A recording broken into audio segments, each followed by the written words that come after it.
que acompáñame a orar para que podamos conocer lo que Dios tiene en este día. Padre, te damos gracias por tu palabra. Gracias porque eres tú el que nos hablas y nos enseñas. Te pedimos que sea el Espíritu Santo hablándonos el día de hoy y no hombre. Queremos aprender algo nuevo, algo fresco, algo que venga de parte de ti. En el nombre de Jesús. Amén.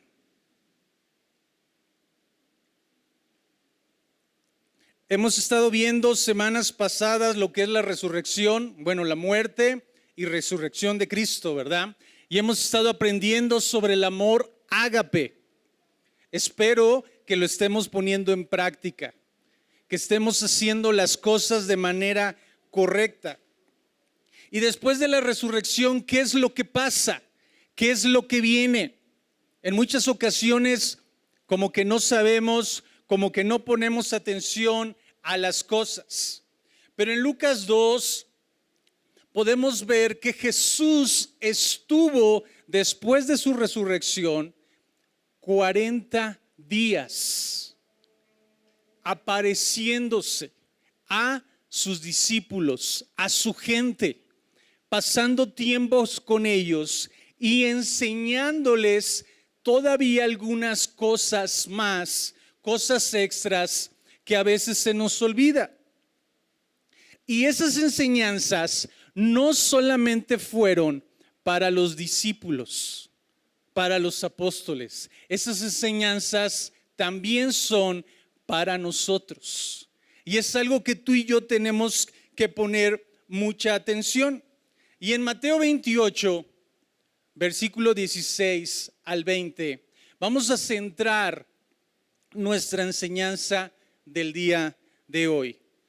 Y dice así: pero los 11 discípulos se fueron a Galilea, al monte donde Jesús les había ordenado. Versículo 17. Y cuando le vieron, le adoraron, pero algunos dudaban. Continúa. Y Jesús se acercó y les habló diciendo: toda potestad me es dada en el cielo y en la tierra. Por tanto, id y haced discípulos a todas las naciones, bautizándolos en el nombre del Padre, del Hijo y del Espíritu Santo, enseñándoles que guarden todas las cosas que os he mandado. Y he aquí, yo estoy con vosotros todos los días hasta el fin del mundo. Y termina: amén. Así sea. Y es una enseñanza que a lo mejor ya la sabemos, que es muy conocida. Es más, tiene un nombre, ¿no? La Gran Comisión. Y a lo mejor no te acuerdas dónde está la Gran Comisión en la Biblia, pero sí recuerdas de qué se trata. Y lo interesante, y quiero incomodarte un poco más, es: ¿la ponemos en práctica? ¿Cuándo fue la última vez? No me levantes la mano, no quiero estar quemando gente, pero ¿cuándo fue la última vez que tú aplicaste la Gran Comisión? Que tú hiciste lo que Jesús hace unos 2000 años instruyó a todos. Ahora, lo interesante es desde el versículo 16 es las órdenes que Jesús le da a sus discípulos. Y regresamos a ese versículo y dice: pero los 11 discípulos se fueron a Galilea. Ya eran 11. Ya no estaba Judas. El número se había reducido. Y algunos expertos dicen que no solamente se los dijo a los 11, sino que había más discípulos, porque tú y yo recordamos que había más discípulos, pero está enfatizando esta enseñanza, esta orden a los 11 apóstoles, a los que iniciaron la iglesia después. ¿Cuándo Jesús les había dado esta enseñanza, esta orden, este mandato? ¿Te acuerdas lo que es la Pascua? la última cena, o mejor dicho, la primera cena que Jesús instituyó? Cuando Jesús estaba con ellos, en Mateo 26:32, les dice: pero después que haya resucitado, iré delante de vosotros a Galilea. Jesús ya les había dicho, después de que yo vaya a resucitar, antes de su muerte, Él les había dicho: yo quiero que estén conmigo en Galilea. Ahí va a pasar algo, ahí va a suceder algo. Y después de que Jesús resucita, Mateo 28:10, les dice: no temáis, id, dad las nuevas a mis hermanos para que vayan a Galilea y allí me verán. Galilea era un centro muy importante, una zona, un lugar para Jesús. Si podemos recordar, en esa zona Jesús inició su ministerio. Ahí calmó la tempestad, alimentó a los 5,000, que serían más de 5,000 porque solamente contaron a los hombres. Fue cuando liberó al endemoniado gadareno. Fue cuando calmó la tempestad. Fue cuando caminó sobre las aguas. Y los discípulos, algunos discípulos, vivían en esa zona. Pedro, Andrés, Jacobo, Juan. Era bien importante para Jesús esa zona. Y Él decidió dar una orden mayor e importante para ti y para mí. Y Jesús iba ahí haciendo las cosas y era complicado en algunas ocasiones. ¿Para quién? Para nosotros. ¿Es fácil obedecer? ¿A alguien de veras le es fácil obedecer? Que me diga cómo le hace, porque realmente nuestra carne no quiere. Si vas con el nutriólogo y te dice tienes que adelgazar, cómo cuesta, ¿verdad? Porque no queremos, porque no deseamos trabajar en esa parte. Y si Jesús nos dice, hey, tienes que hacer discípulos, ponemos muchos peros, ponemos muchas complicaciones. Ahora regresamos a Mateo 28, versículo 17, y dice: y cuando le vieron, ¿a quién le vieron? A Jesús, le adoraron, pero algunos dudaron. Y aquí hay algo bien interesante que yo creo que nos cuesta trabajo hacer. ¿Cuándo fue la última vez que adoraste a Dios? Y la mayoría me puede decir, hace ratito, ¿no? Cantamos 2, 3 de adoración. Pero la adoración no tiene que ver solamente con cantar. A veces nosotros tenemos una mala información. La alabanza es cuando aplaudimos y la adoración es cuando levantamos las manos y cerramos nuestros ojos, ¿no? Muchas veces creemos que solamente es eso. Pero cuando tú y yo entendemos lo que es adorar, las cosas cambian. ¿Cuándo fue la última vez que realmente adoramos de corazón a Dios? La palabra adoración tiene que ver con postrarse, arrodillarse, hacer reverencia, caer a los pies de alguien, demostrar un acto de lealtad hacia la persona. En tu casa, ¿cuándo fue la última vez que tú cerraste la puerta de tu cuarto, te arrodillaste a Dios y estuviste con Él en un tiempo de intimidad? Eso es adorar. Y cuando vemos en este versículo que cuando le vieron le adoraron, tiene que ver con eso. Y cuando tú y yo hemos entendido eso, es que nuestra vida diaria es una vida de adoración. Lo que demuestra a la gente es lo que Jesús está en nosotros. Desafortunadamente, en muchas iglesias, yo espero que en la vid no pase eso, pero hemos metido cosas del mundo, las disfrazamos, las pintamos y las adornamos y las hacemos parte de nuestra vida, parte de lo que hacemos en la iglesia. Y si tú pones a estudiarte la historia de Israel, es lo que hicieron. Cuando llegaron a la tierra de Canaán, Dios les dio una orden: hey, destruyes todo, con nada te vas a quedar, tiene que morir toda la gente, tienes que destruir todos los dioses. ¿Y qué hizo el pueblo de Israel? No.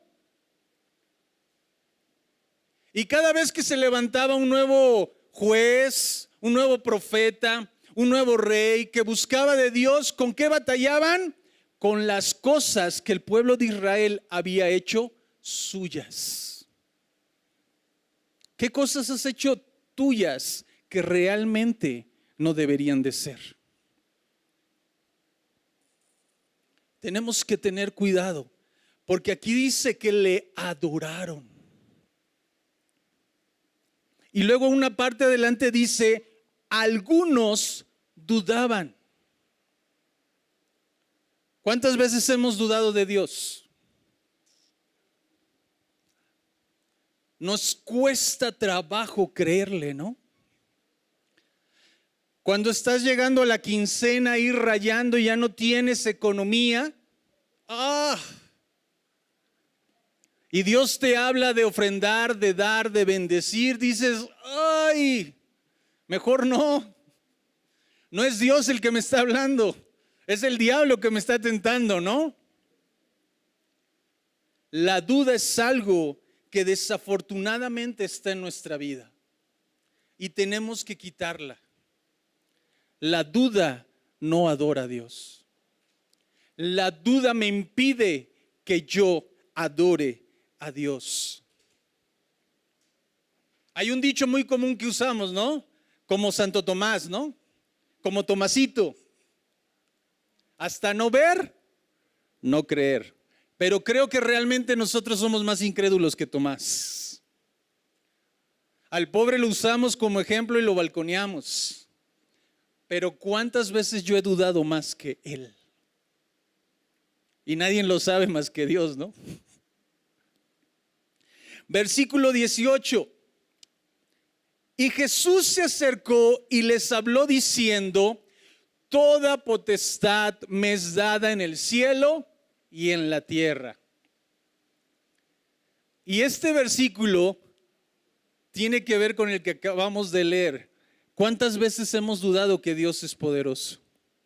¿Cuántas veces hemos dudado que todo le pertenece a Jesús, a Dios, y ponemos peros? Y no estoy hablando que no nos cuidemos, ¿no? Como en este tiempo y salir, ay, no importa, Dios me va a cuidar y salgo como si nada. No, no estoy hablando de eso. Estoy hablando de otras cosas que tú sabes que tienes que hacer y no las has hecho porque dudas que Él lo puede hacer. Y te lo digo por experiencia. Yo he dudado. Yo a veces no creo que Él es poderoso. Y me cuesta trabajo creerle, porque nuestros ojos no le ven. Pero ¿qué nos dice Hebreos 11:1? Es pues la fe, la certeza de lo que se espera, la convicción de lo que no se ve. Y cada uno de nosotros tenemos fe. La Biblia lo dice, pero a veces la aplicamos en diferentes maneras. Cuando yo me subí, tuve fe que este micrófono iba a funcionar y que los chicos de audio iban a entrar en el momento. Ahí yo apliqué mi fe.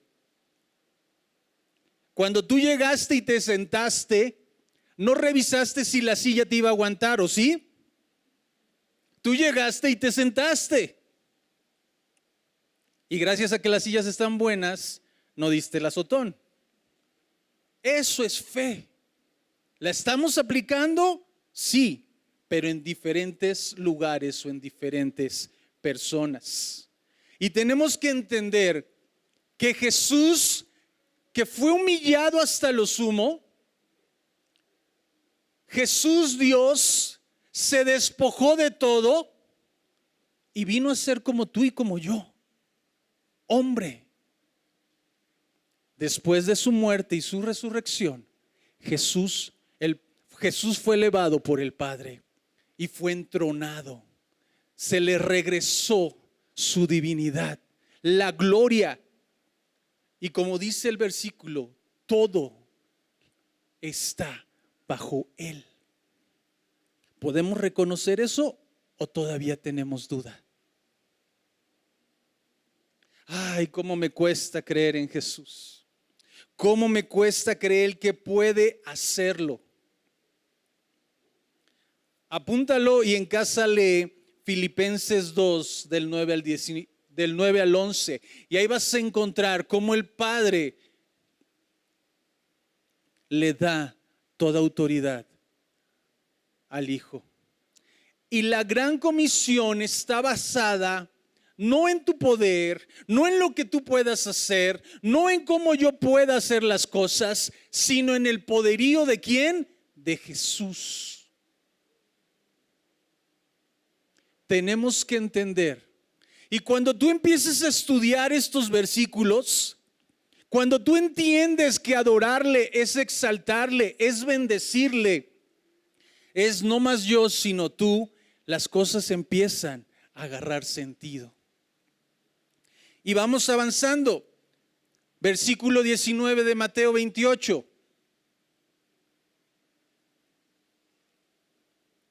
Por tanto, id y haced discípulos a todas las naciones, bautizándolos en el nombre del Padre y del Hijo y del Espíritu Santo. Vamos a ver primero la parte última de este versículo. Una realidad, por si no lo sabías, no vas a encontrar la palabra Trinidad en la Biblia. No existe. Pero está el concepto y lo acabamos de ver. Padre, Hijo y Espíritu Santo. ¿Quién lo establece? Moisés, Abraham, Pablo, este Pedro que era buenísimo. No, lo establece Jesús. Si tú has sido bautizado y te has preguntado por qué cuando me bautizan hablan del Padre, del Hijo y del Espíritu Santo, es por este versículo. No es porque se le ocurrió a algún pastor, ¿no? A algún líder. Es porque creemos lo que Jesús nos enseñó, ser bautizados en el nombre del Padre, del Hijo y del Espíritu. ¿Y en qué consiste el bautizo? El bautizo tiene que ser tienes que sumergirte, tienes que estar completamente en el agua. No vale aspersión, gotitas. Tiene que ver que la explicación es esta. Tú te bautizas, mueres a tu carne y cuando sales estás viviendo en Jesús. Estás reconociendo delante del hombre, de la gente, que ya no vives tú, sino vive Cristo en mí. ¿El bautizo me salva? No. Pero es parte de que yo reconozco quién es mi Señor y mi Salvador. ¿Sí me explico? Ahora la primera parte dice, id y haced discípulos a todas las naciones. Y aquí viene una pregunta. Para que yo pueda ser discípulo, primero tengo que ser yo discípulo. ¿Yo soy un discípulo de Dios? ¿Me considero un discípulo de Dios? ¿Estoy haciendo las cosas que un discípulo de Dios haría? ¿O de plano no? ¿Qué es un verdadero discípulo? ¿Qué es lo que hace un discípulo? ¿A qué se dedica? Son cosas que tú y yo deberíamos de saber, deberíamos de conocer y a veces se nos va de la mano y no ponemos atención a esas cosas. Quiero que me acompañes a Mateo 10, 37 y 39. Y Jesús lo puso bien en claro, por si teníamos dudas, por si no lo entendíamos. Y dice, el que ama a padre o a madre más que a mí, no es digno de mí. El que ama a hijo o a hija más que a mí, no es digno de mí. Versículo 38. Y el que no toma su cruz y sigue en pos de mí, no es digno de mí. 39. El que haya su vida, la perderá. El que pierde su vida por causa de mí, la hallará. Y este es un punto de los discípulos. ¿A quién amas más? Mira, yo amo un resto a mi esposa y a mis hijos, mi familia, pero ellos saben y entienden que no los puedo amar más que a Dios. Y lo que les hemos enseñado a nuestros hijos es lo mismo. Que tienen que amar primeramente a Dios. Ahora, cuando tú y yo entendemos que primero amamos a Dios, donde está la fuente del amor correcto, cuando yo vaya con mi familia, ¿cómo lo voy a amar? De la misma manera en que Dios me está amando. Pero si yo busco el amor en otras cosas, a mi familia no les voy a poder dar el amor correcto. Por eso es bien importante que un discípulo primero ama a Dios y luego ama a la gente. Juan 8, 31 y 32. Jesús le dijo a la gente que creyó en él: ustedes son verdaderamente mis discípulos si se mantienen fieles a mis enseñanzas. ¿Somos fieles a las enseñanzas de Dios? Desafortunadamente en la actualidad hay unas enseñanzas que dicen que son bíblicas, pero muy raras. Ahora, esto no solamente pasa ahorita. Si tú lees las diferentes cartas que escribe Pablo, que escribe Pedro, que escribe Juan, encontrarás que ellos hace casi 2000 años hacían la misma advertencia. ¡Hey! Cuidado con los falsos profetas, los falsos maestros. Ahora te voy a dar un tip. ¿Cómo puedes identificar a un falso maestro? Leyendo tu Biblia. ¿Cómo puedes identificar que una iglesia es falsa, es incorrecta? Porque cuando tú estás leyendo la Biblia y escuchas algo incorrecto, te brinca. Todos sabemos que 2 más 2 es 4, ¿verdad? Si yo les diría que 2 más 2 es 3, alguien se pararía y diría: no, hombre, estás mal, estás equivocado, Ray. Porque ya tienes la enseñanza correcta. Y es lo que tú y yo tenemos que hacer, tener la enseñanza correcta. Pero si no estamos pegados a la fuente de vida eterna, que es la palabra de Dios, que es Jesús, lo que me digan, voy a decir amén, gloria a Dios. Por eso es bien importante, y tú lo has escuchado desde aquí, desde este púlpito: lee tu Biblia. Estudia tu Biblia. Porque si no conocemos lo que la Biblia nos enseña, vamos a estar moviéndonos a todo viento de doctrina equivocada. Y por eso Jesús dice: si se mantienen fieles a mis enseñanzas, conocerán la verdad y la verdad os hará libres. Luego Mateo 16, 24, Jesús vuelve a decirle a sus discípulos: si alguno quiere venir en pos de mí, niéguese a sí mismo y tome su cruz y sígame. Porque todo el que quiera salvar su vida, la perderá. Y todo el que quiera perder, y todo el que quiera, perdón, y todo el que pierda su vida por causa de mí, la hallará. Versículo 26. Porque ¿qué aprovechará el hombre si ganare todo el mundo y perdiere su alma? ¿O qué recompensa dará el hombre por su alma? Suena ilógico, pero un verdadero discípulo pierde su vida y va tras Jesús. La Nueva Traducción Viviente lo dice de una forma diferente en el versículo 24. Tiene que abandonar su propia manera de vivir.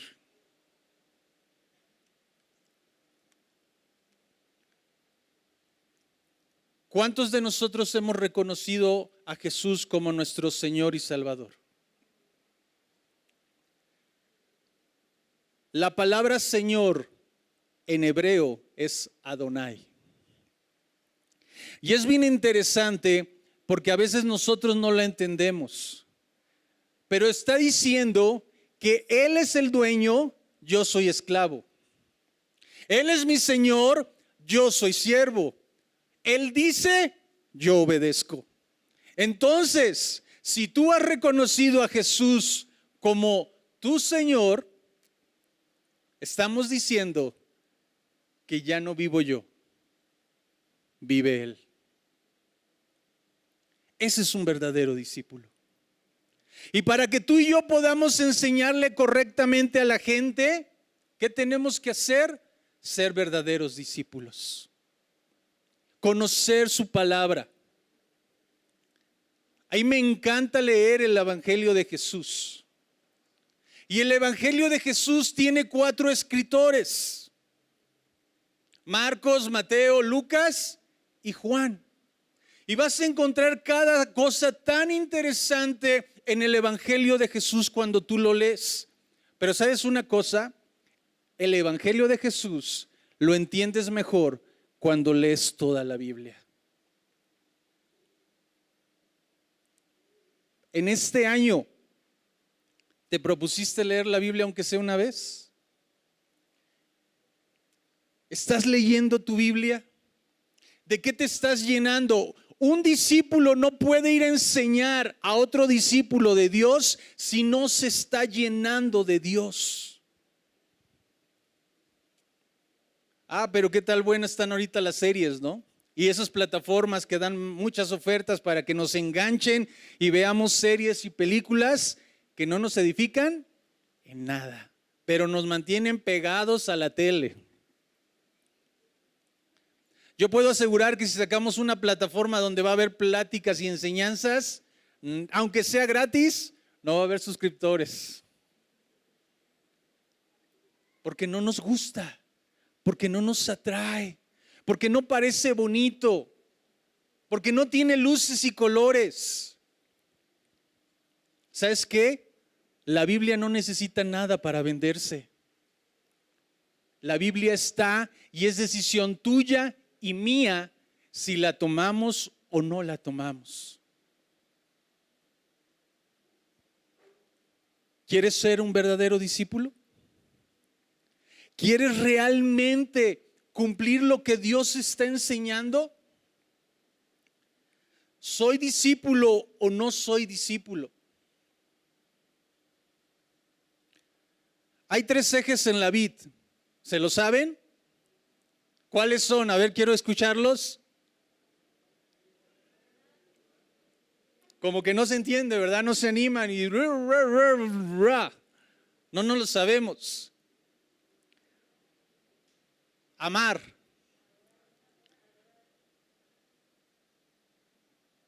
Adorar es el primero. Compartir a Dios a la gente y ser como Jesús.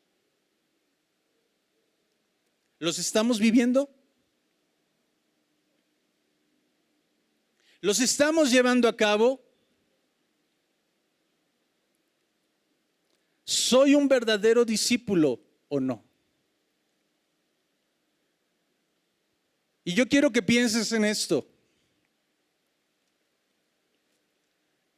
y te vayas con esta idea: ¿puedo cambiar y ser un mejor discípulo?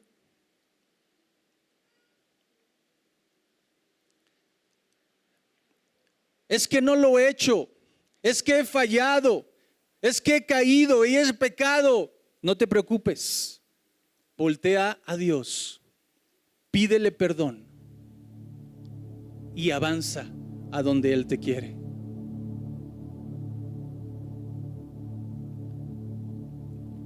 Cierra tus ojos y tú analízate, tú examínate, y si reconoces que has fallado en algo, es tiempo de que volvamos a Él.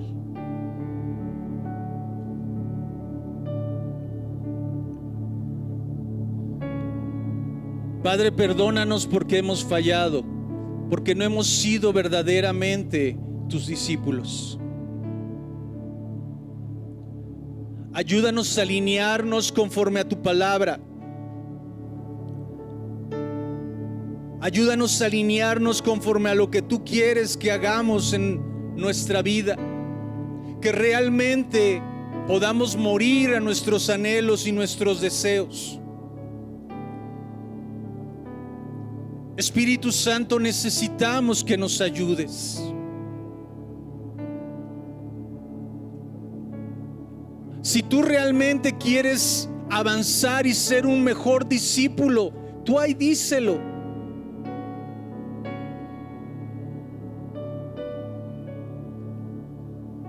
No es para condenarte, es para que avancemos en lo que Dios tiene para nosotros.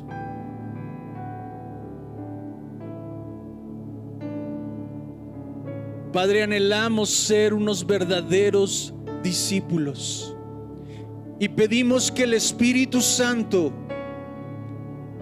nos ayude a caminar conforme tu palabra.